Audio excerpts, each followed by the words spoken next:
Hello and welcome to the last of two AP World Review videos.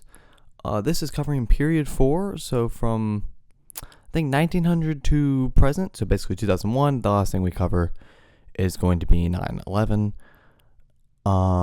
Yeah, this is the last of two videos. This video, and then we're doing the big video with all the study guides, which is going to take me a while.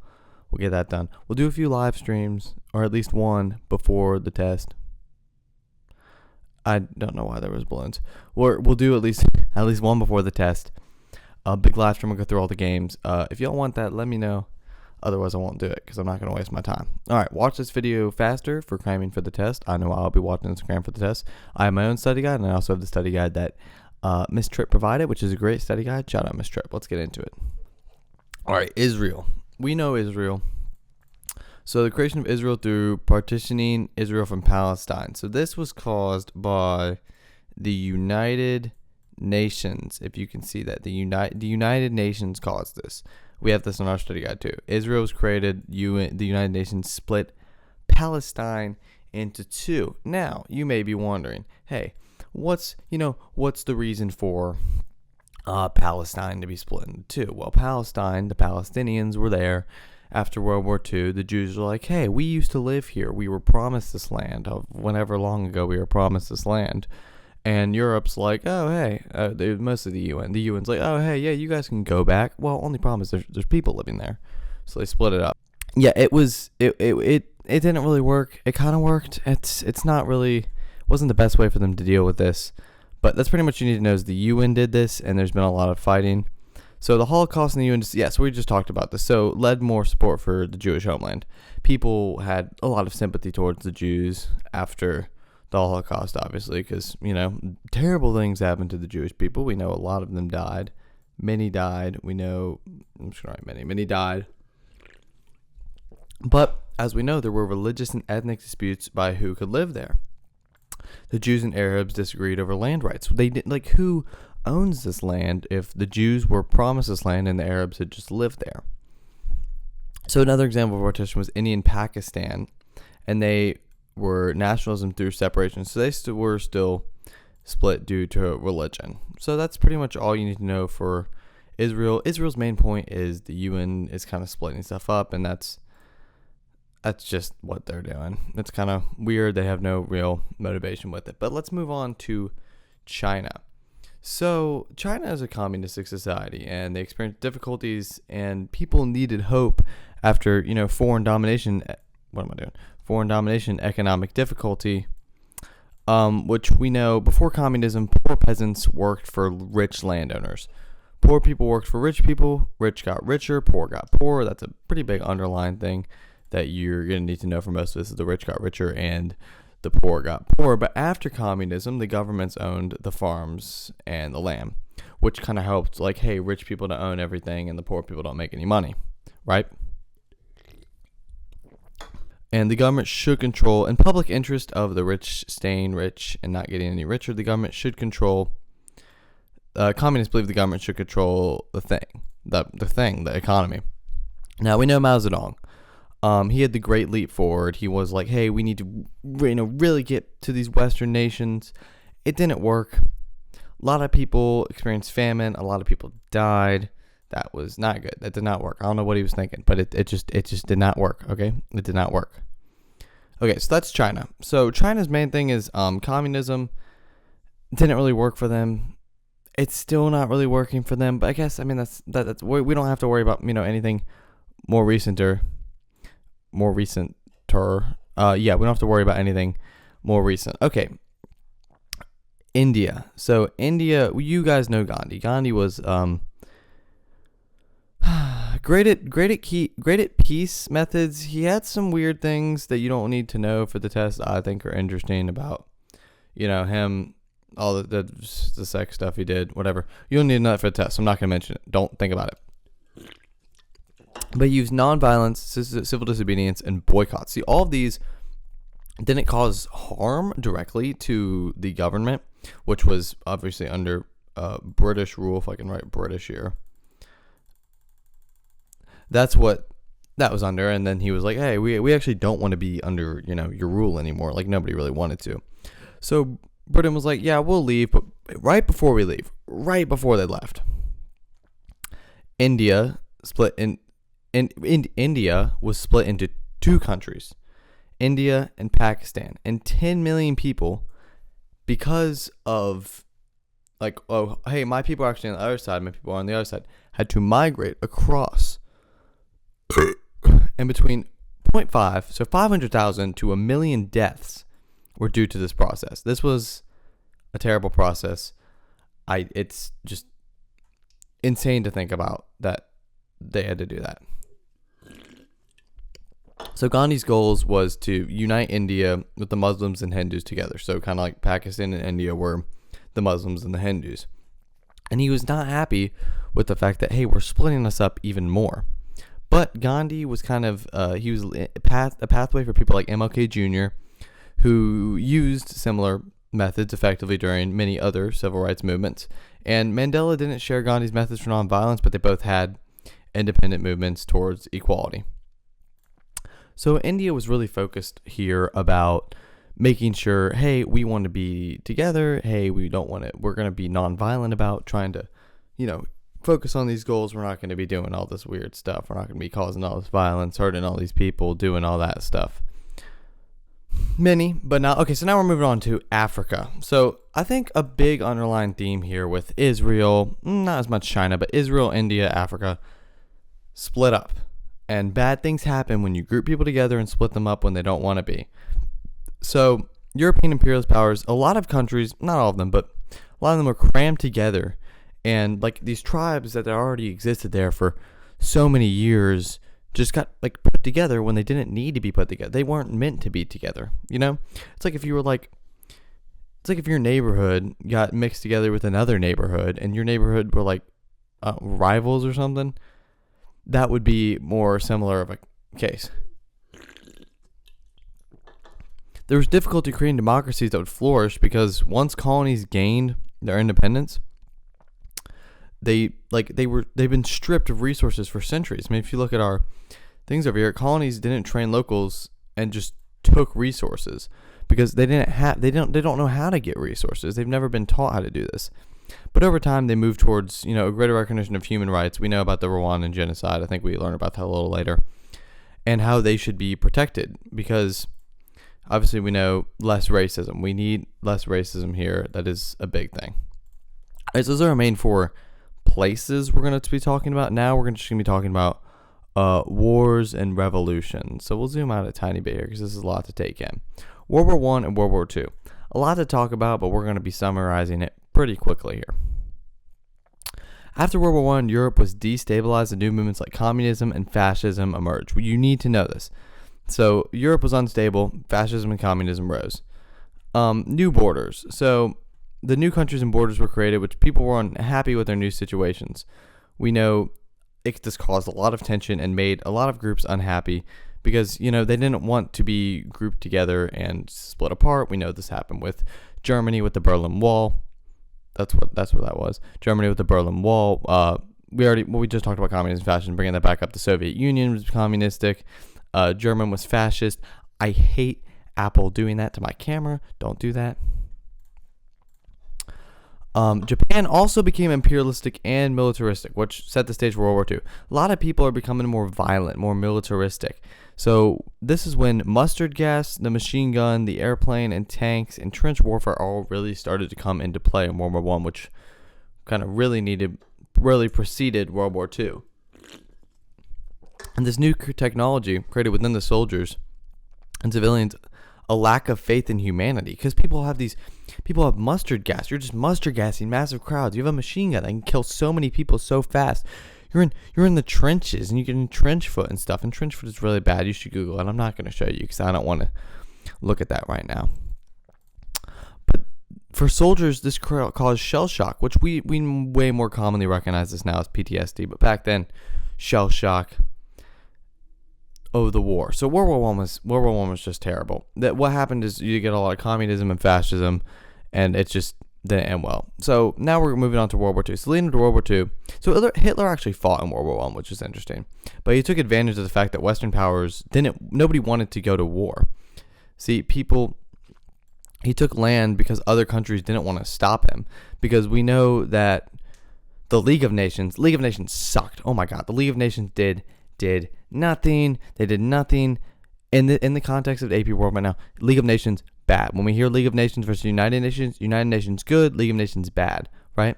See, now I can't trigger the thumbs up thing when I want. Why does that? Why does? Now, what does the balloon thing do? Can I do the balloon thing? Hello? Whatever. This is dumb. See, they were reluctant to go to war. Appeasement. They nobody wanted. Nobody's like, hey, I'll go stop Hitler. No, I'll go stop Hitler. But no, you don't have to. But then nobody ended up doing it. So he could just take Czechoslovakia without being stopped at all. I'm like 99% sure that's how you pronounce that. So Operation Barbarossa. Hitler broke his treaty with Stalin. So Hitler did have a treaty with Stalin. He invaded Russia after Poland, which, So Operation Barbarossa. So Hitler invaded Russia after Poland. Like he promised Stalin, hey, we're not going to invade Russia. And then he did. Which, still mean. And he did this, but he did this after he had most of the control of Europe, so he had a lot of power. Able to go in and invade Russia. So then, Stalingrad, where urban warfare was so bad for German troops who were not prepared, and the winter was also very harsh, and German troops suffered. Germans being defeated at Stalingrad turned the tide of the war, and Stalingrad was what caused, indirectly pretty much, well actually, this is directly what caused Germany to start losing against Russia. So then after World War II, so U.S. was part of World War II, but that's a whole other story. But the United States sent billions of dollars in Europe to help rebuild. That was their Marshall Plan. And also helped rebuild and democratize Japan, the MacArthur Plan. So Marshall Plan, you're going to have to remember that because we're about to get right back to that with the Cold War. But the U.S. presence in both regions increased globalization. Okay.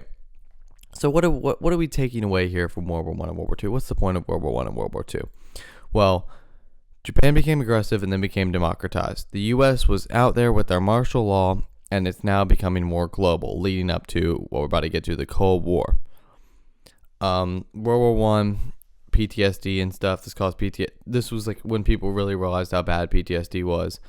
And then Hitler was able to take over so fast because the League of Nations failed, and the League of Nations sucked. All right, the Cold War. Very short because not a lot happened. Mostly what, didn't happen, I guess. So the U.S. and Soviet Union they were competing with each other economically and scientifically, right?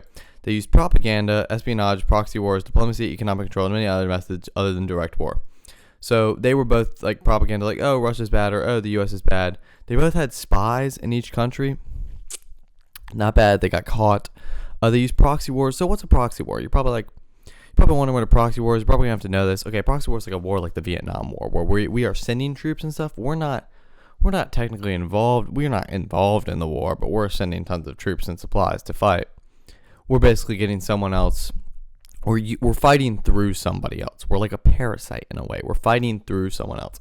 Both we use that, and Stalin used that. We were fighting.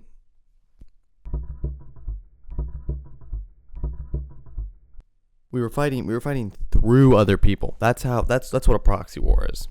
The Soviet, and other than direct war, because they weren't directly at war with each other. But the Soviet Union wanted the U.S. to believe communism was working, so they had a strong economy, but they didn't. Until the 1950s, when the USSR experienced a leap in technology that temporarily helped the economy, which they probably milked that. I'm gonna be honest. And eventually, by the late 1980s, they had experienced the failure of communism. The economy began to crumble, leading to independence movement, the breakup of the USSR, and the fall of the Berlin Wall. So we missed a big thing there in our study guide. What Cold War? What does that mean? Well, the U.S. had nukes, and Russia had nukes, and the U.S. wasn't supposed to be testing their nukes, but they were. I think.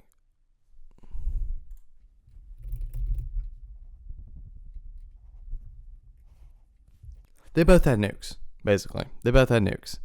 And Russia started developing the Tsar Bomb, which is the biggest nuclear bomb, but that's actually less effective because tons of smaller nuclear bombs are going to be more effective than a giant one. Who would have guessed? But the U.S. and they were like, oh, we'll fire a nuke at you. Oh, but we have nukes too. We'll fire one at you. Back and forth to where if they actually fired nukes, we wouldn't be here because we would be dead. I would not exist. You would not exist. There's no way because nuclear warfare is never something to be messed around with. Fallout's a good example of that. It's more playful on it though. All right, back to what we were talking about. So now we are on the Green Revolution. So the Green Revolution, much like the Neolithic Revolution, please remember that for the big AP exam, brought a lot of agricultural changes to the world. So a lot of this kind of stems back to a lot of major human development is agriculture. And this was to aid farmers to use modern techniques to be more productive, especially in developing countries, such as tractors, irrigation systems, just things like that. But there were pros and cons. There was a lot more productivity, a lot more food, a lot more stuff like that, but it was so much more expensive, and people had to use toxic chemicals and fossil fuels, which are bad for the environment. If you ever taken AP Human Geography before, we discuss all the green revolutions and agricultural revolutions, and this is the one where all the runoff, when the runoff becomes toxic because of chemicals due to irrigation or chemicals due to fertilizer. This is the one we're talking about. So if you remember stuff from AP Human, you should be good whenever this pops up on this exam. But yeah, the developing countries are experiencing these new technologies for the first time, so they don't really know how to deal with them as much. But a positive was that it increased crops. There's so much more food, which is good for overall health. This is similar to Champa rice. I could say that. Champa rice, if you remember Champa rice from Unit 1, where it was a new type of rice that could grow so much faster, this was sort of that. It was the same food, but they were able to get so much more of it and grow it so much faster because of these new systems.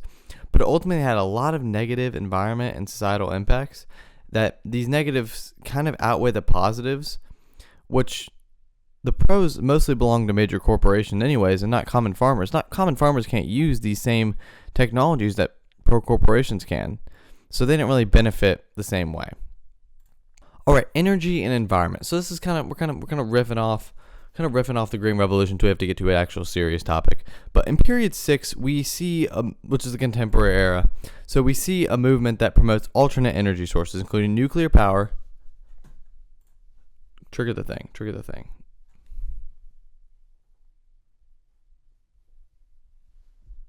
Nuclear power, good. Nuclear power is good. Nuclear power is a good thing. It's a good thing. Don't let them tell you otherwise. For purposes other than destruction, they can be efficient and less damaging than fossil fuels. They're still dangerous with everything we do. But they've changed as nuclear disarmament has occurred and people are seeking out options that are not fossil fuels. Increased international focus on recycling, alternate fuels, and global warming. So we want to focus less on weapons and more on energy. We want to refocus our stuff. So we only have 4 small topics left, and the biggest one we're about to hit here is genocide. So this is pretty serious. We're gonna lock in real quick. We're gonna lock in quickly for genocide. We learned about the stages of genocide in class. You don't have to memorize them. You kind of just have to know like the basics. Like, okay, we start by dehumanizing people, and then we get to the point where these people are bad. It's us and them, and then we just start there's a few reasons to have genocide, but you have to justify killing them, justify killing the other group. Hey, they were gonna get us, so we were just defending ourselves because they were coming after us. They wanted to kill us. They were gonna get us. We have to stop them before they get us, because otherwise they were gonna get us. So it's a deliberate killing of a specific group, ethnic or religious, and it's just an organized killing depending on just like how they stand. We saw Jews in Germany. I'm going to switch. Jews in Germany, Rwandans that were of a different, I think, religion, something like that. Cambodia, Bosnia, Darfur, the Holocaust, Armenians in Turkey. The UN can, but this is often not, better than League of Nations, but step in to address genocide. There's a formal agreed upon definition. The UN has the power to step in, but it requires so many countries agreeing to go up and address the problem, and it's just very hard to do. So genocide will continue to happen. But the UN Declaration of Human Rights says what what is and isn't a genocide, and what could. I'm stuttering. They're human rights laid out by the UN that if you break them, then you're probably committing a genocide or doing something else that's bad. That's not good. No. All right. Globalization, education, health, and economic potential are all tied together. So are wealth and pollution, as wealthy countries produce the most pollution due to industrialization. So now we're all very much interconnected, and now there's bad things starting to happen because of that. But there are good things like the Gates Foundation, the UN, and other charities that can work on reducing poverty and disease throughout the world because we're so connected, and increase business opportunities and education, which I have in my little study guide here. Where is it? Oh, here we go. More education, more health, business, more charity help. Bad part, rich countries pollute more, they spread more disease, and they cause more conflict. But the effects are, it'll spread in companies throughout the world, such as car, stores, restaurants, and these foods will spread worldwide. That's why you see things like KFCs and, like Japan and places. Okay, last two things. Women's rights and women's suffrage. So women were sent to prison for demanding suffrage, which was just the right to vote, which is dumb.